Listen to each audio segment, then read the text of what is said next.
नमस्तुभ्यम नमामि मैं हम सहस्र है आर्य राष्ट्र के रहने वाले भाई एम उमर भाइयों, आप सभी को मेरा नमस्कार है। स्वागत है आप सभी का अपने पसंदीदा प्रोग्राम नाड़ी वैद्य का क्लब के अंदर।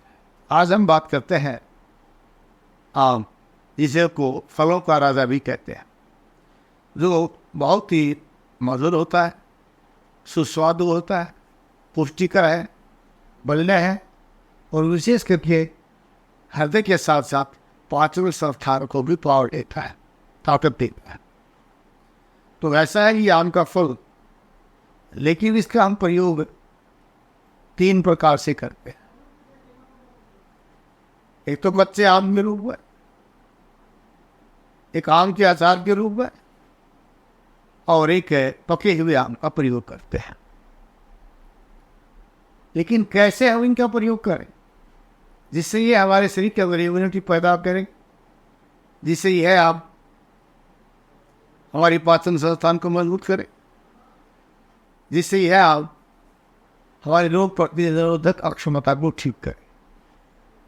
तो सबसे पहले हम बात करते हैं पके हुए आम। पका हुआ आम हम भोजन के साथ प्रयोग कर सकते हैं, या फिर दूध के अंदर आम को मिला करके, जिसको आम रस कहते हैं, आम रस के रूप में इसका प्रयोग किया जाए। लेकिन ये ध्यान रहे कि आम रस में हमें कभी चीनी या शक्कर का प्रयोग नहीं करना चाहिए। इसमें खांड या मिश्री का प्रयोग करेंगे तो यह आम कभी भी एसिडिटी पैदा नहीं करेगा, कभी जलन पैदा नहीं करेगा, कभी गर्मी नहीं बढ़ाएगा। लेकिन अगर इसी आम में आम रस बनाते हुए अगर हम चीनी का प्रयोग करते हैं या शक्कर, मीठा जिसको कहते हैं, जो आप कुल्फी वगैरह में डालते हैं, और आजकल इसी शक्कर से बहुत सारी चीज़ें बन रही हैं जो हमारे अंदर कैंसर का कारण बन रही है, अगर वो डालकर इसका प्रयोग करेंगे तो यही आम आपके आमाशय के कैंसर को पैदा करेगा, फूड पाइप का कैंसर बढ़ाने में सहयोग करेगा, पैरों में जलन बढ़ाएगा, एसिडिटी को बढ़ाएगा, आंखों में जलन पैदा कर देगा।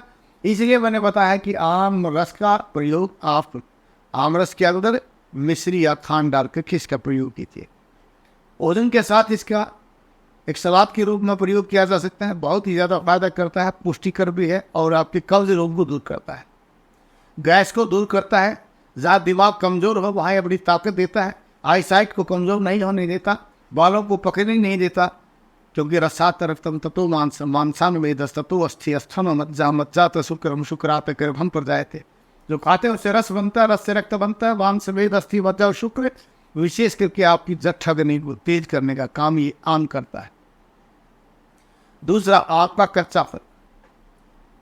अगर आपको भूख नहीं लगती है, गर्मी बढ़ी हुई है, तो कच्चे आम को भून करके उसकी अगर सब्जी बनाई जाए या पाना बना लिया जाए, यानी भुने हुई कच्ची आम को पानी को धुल करके उसमें थोड़ा काला नमक और जीरा डाल करके अगर उसका प्रयोग किया जाए तो वह आपको लू नहीं लगने देता, यानी गर्मी से आपको बचाता है, आपके यूटी या यूरिनरी ट्रैक्ट के इन्फेक्शन को दूर करता है, आपको धात का रोग है, लिगोरिया का रोग है, उसमें दूर करता है, और आपको खा पिया हजम नहीं होता या खाने की इच्छा नहीं होती है तो ये उसको दूर करता है। ये अनिच्छा को दूर करता है, अरुचि को दूर करता है, गर्मी को दूर करता है, भूख को बढ़ाता है, यह है आपका।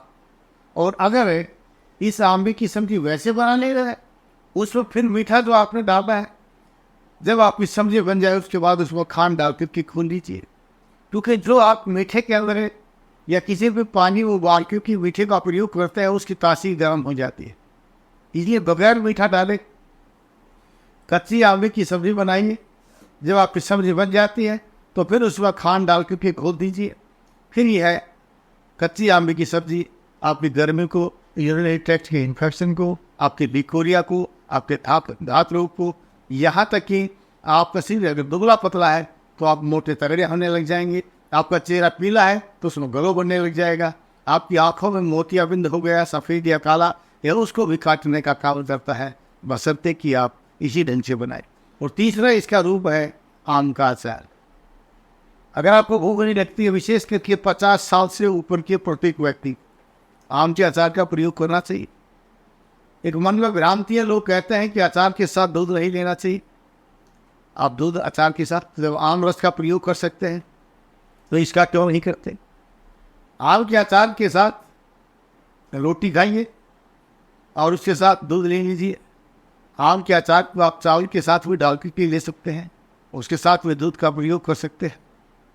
यहाँ तक कि अगर आपकी इच्छा करती है परांठे बनाने की, तो बगैर घी के भुने हुए रोटी को भर करके बना लीजिए, उसके साथ आम का अचार और दूध का प्रयोग कर लीजिए, या चाय का प्रयोग इसके साथ कर सकते हैं। अगर घी ज़्यादा डाल करके इसका प्रयोग किया जाए तो आम का अचार बहुत लाभकारी होता है। कई प्रकार का अचार बनता है, एक तेल में डाल करके तेल में डूबा हुआ होता है, एक सूखा अचार बनाते हैं जिसमें जीरा अधिक होता है।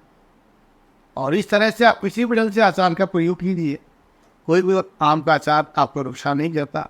अचार कोई भी नुकसान नहीं कर सकता, बशर्ते कि आपकी अगर पाचन संस्थान कमज़ोर है या आपको कब्ज रहती है तो आपको अचारों का प्रयोग करना चाहिए, विशेषकर आम के अचार का।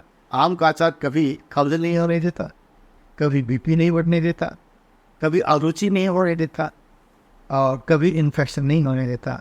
लेकिन सही समय पर ठीक मात्रा में प्रयोग करें, यथामी पुनर्मिलाए ज़्यादा दोबारा मिलने के लिए निभाओं के साथ कि आप स्वस्थ रहें, अपने परिवारजनों को स्वस्थ रखें, भारतवर्ष को स्वस्थ रखें।